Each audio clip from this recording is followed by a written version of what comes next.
Hello and welcome back to another video. This video we're going to focus on budgeting, and I am going to provide a very simple Excel spreadsheet for a budget that I personally use for myself and my fiance. It is once again very simple and easy to use. It's great for being able to see what you have going on and what your expenses really are, as long as you are honest with yourself about how much you are spending for each different category and breakdown. So we're going to start the video on the US debt clock. I actually really like the US debt clock. I may do a video on it in the future, just kind of reacting to what's all going on here. But the big one that I wanted to bring up, and the reason why it's on the screen right now, is the unfunded debt to interest on here. So the credit card debt right there, 1.3 billion. That's on average $8,175 per holder. So you got to think about everybody out there who has zero credit card debt, either they don't have credit cards in general or whatever that may be. That's kind of scary when you think about that, because that means for every one person out there, somebody has $16,000 in credit card debt. So hopefully we are going to start budgeting and make that work for ourselves. So this is the layout of the budget that I created in Excel. It's very simple to use. I made it so that way you can change the titles as needed, and then you can add in on the weekly. I made the monthlies and anywhere there was a equation kind of hidden. In the bottom left, there's total after expense, and total after expenses and savings. What's really neat about this, and what I actually really enjoy about it, is that you type in your wage after tax, and we're just gonna kind of go with $1,000 weekly after tax. I believe that should be about $34 to $35 per hour, all said and done. Now that's also going to depend on if you have other things coming out, meaning health insurance, all that kind of stuff. So what you're actually taking home is what you would actually put in there. If you get paid bi-weekly, over here on the right, you just divide it by 2, throw that in there on the weekly, and you're good to go. It calculates monthly out off of 52 weeks a year and 12 months a year. So take what you have weekly, times it by 52, divided by 12, you end up with 4.3 repeating weeks per month. Some months have more, some months have less. That's kind of the basis that we're going off of. So you can add in any additional income. You can change the title if you have income from Uber or something along those lines. Go ahead and type that in. You can put in $150 a week, whatever it may be. It calculates it out. That's on average up to $650 a month, which is pretty nice. What I like about the bottom left here is weekly shopping for food. If you're a single person and you go shopping and you need to spend $85 a week in food just to cover and eat yourself, that's all we're looking for. And this is once again where you need to start being honest.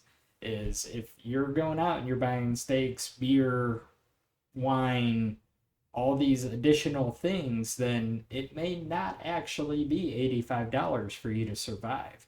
$85 is going to be actually on the lower side. And once again, we're trying to budget, which means save money, pay off debts, whatever it may be, right? So we throw $85 in there, it takes it right off of here. So you have your total. You can constantly see your total, which is what I really like of, okay, well, I had almost $5,000 come in for the month right there. And all of a sudden, after my expenses are there, I'm negative, and that's not even me putting into my savings, right? So we're just going to go through and add in a few more items. And once again, I'm going to emphasize it. You got to be honest with yourself. You got to do the research. You got to figure out what you're paying.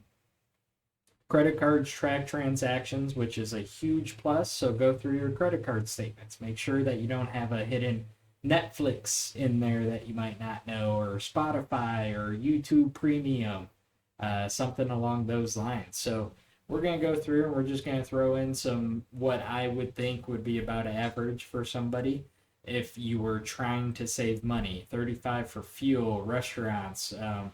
We definitely don't want to cut ourselves short and then overspend later. So we're going to put in, if you're a single person, maybe $40 a week, and that's going out to the bar with your buddies, whatever it may be. All of that needs to be in there. Miscellaneous spending, we all do it, right? So $25 if you're constantly shopping Amazon. Once again, this is what you can do, and this is to try to get you down to the bare necessity to be able to increase the savings and be able to increase the fun later on in life. You may have to sacrifice now for later, right? So if you got to go a year or 2 or 3, pay down all those debts that you got, and then move on to where all of a sudden you don't have any kind of bills or payments that you don't want to make or need to make, then you're going to be sitting pretty good. And I like to call that FU money.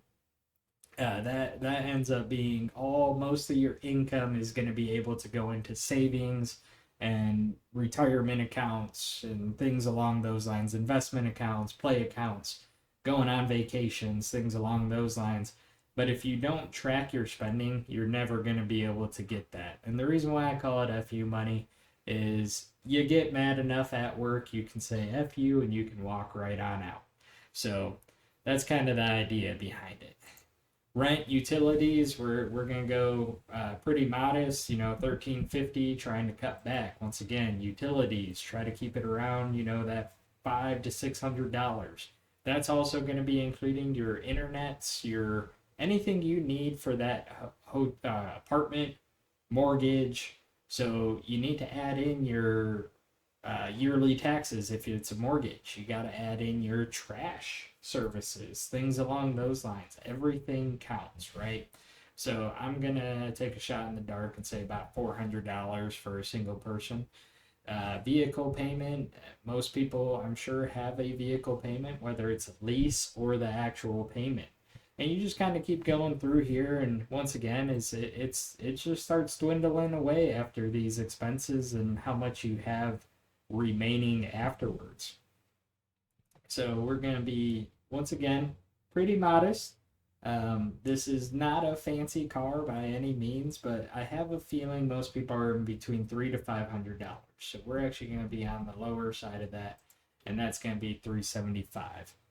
It takes it right out of that monthly for you. So cell phone, I'm going to go with $60. Try to go from there. I just showed you on the debt clock that on average, credit card holders across the United States have $8,175 in credit card debt. That's obviously not good. I'm going to go with they're probably owing about $150 a month minimum for credit card debt. But once again, you got to be honest with yourself. Don't hold back on this. It will go negative if you have enough payments and you're obviously spending more than what you make. That's the whole idea of the budget. You need to know where every single dollar is going in order to be able to help yourself in the future, be able to really tackle the debt and be able to tackle savings, retirements, whatever it may be. Insurance. Depends on if you're paying for your own insurance, health insurance wise. Most people have vehicle insurance. You can tie that into your vehicle payment. I like to keep it separate because you can always shop around for vehicle insurance. Say you got State Farm, they're not the cheapest ones. You see it all the time on the TV commercials. You can take a look at all these different apps and they'll tell you where you can get cheaper insurance, save $50 a month, $6,000 a year, all that kind of stuff. They throw it out there at you, and it's definitely a viable option. So that's why I like to keep it separate. Between me and my fiance for insurances, we pay about $250 a month. So I know that's gonna vary for everybody. We have clean histories, all that kind of stuff. Once again, you just gotta be honest, and some of this is gonna take a little bit of legwork. Restaurants, I put that down here in the monthly expense. If that's something that you need to possibly set money aside for, or you're going out with family and it's kind of a one-off. Um, they happen, but instead of increasing your weekly restaurant bill, you can break it down so that way, hey, so and so, your brother's birthday or whatever it may be, you're going to go out to that restaurant and you know you're going to spend a little bit more. But that might be for a one off 1 month. So you throw in $120 because you decide you wanted to buy people stuff, right? Cam Scanner, that's just an app that I use, not affiliated by any means, but it's a pretty good app to be able to convert photos to PDFs. So enough about that. You guys don't really need that, but that is $9.99 a month. So if you are, I'm sure you have your own apps that I don't have that I didn't even think to put on here. Once again, YouTube Premium's probably one. You got a ton of different streaming websites. So Amazon Prime, I believe, is 15. I'm just gonna go 99. I think it's less than that, 79 maybe, but in reality, it takes it out of this total after expenses over here. So adding in a little bit extra is not gonna hurt because then when you have money left over in your account at the end of the week, you can move that right into your savings account or month or whatever it may be.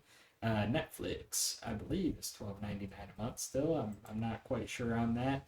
I believe Spotify is $12.99, so that would actually make Netflix maybe $17.99, somewhere in there.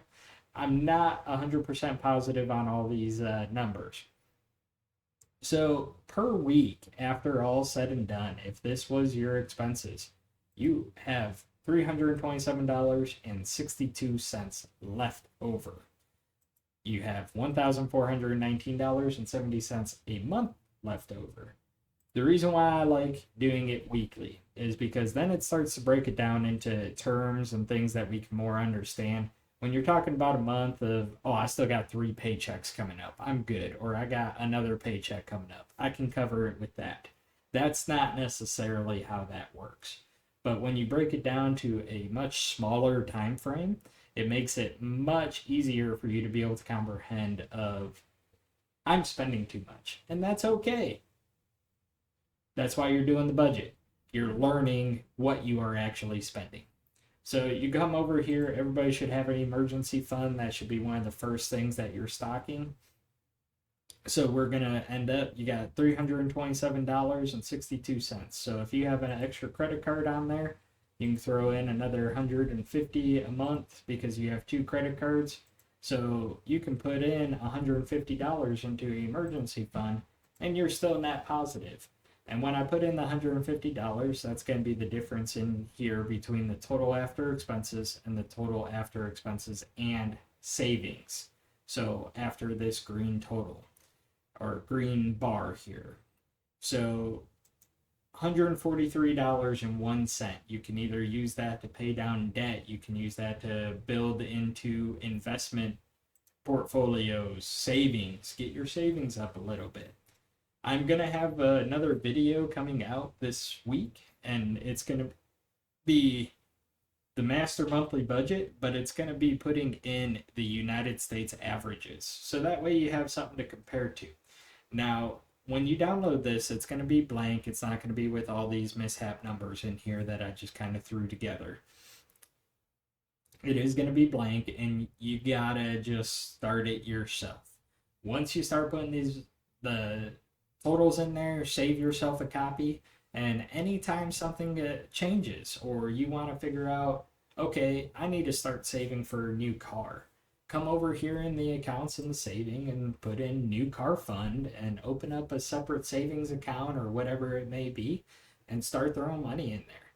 That's going to be the easiest way to break it down and keep everything separated. Got to keep it separated. And with that being said, that is the idea behind this budget. Once again, very simple. The only kicker on it that I view may possibly be different from other budgeting sites is you got to calculate everything monthly, or it's going to track your subscriptions for you. The one that I never quite understood is that you pay a subscription for a budgeting service that tracks your monthly subscriptions, and you're just adding into the debt and you're adding into the pile of unwanted things. So, all said and done, that's kind of how this budget works. If you got anything useful, you decide you want to use the budget, once again, it's going to be in the link in the description. Leave a like, follow for the channel. I will have more videos coming out here soon. We're going to learn and grow together. Have a good one.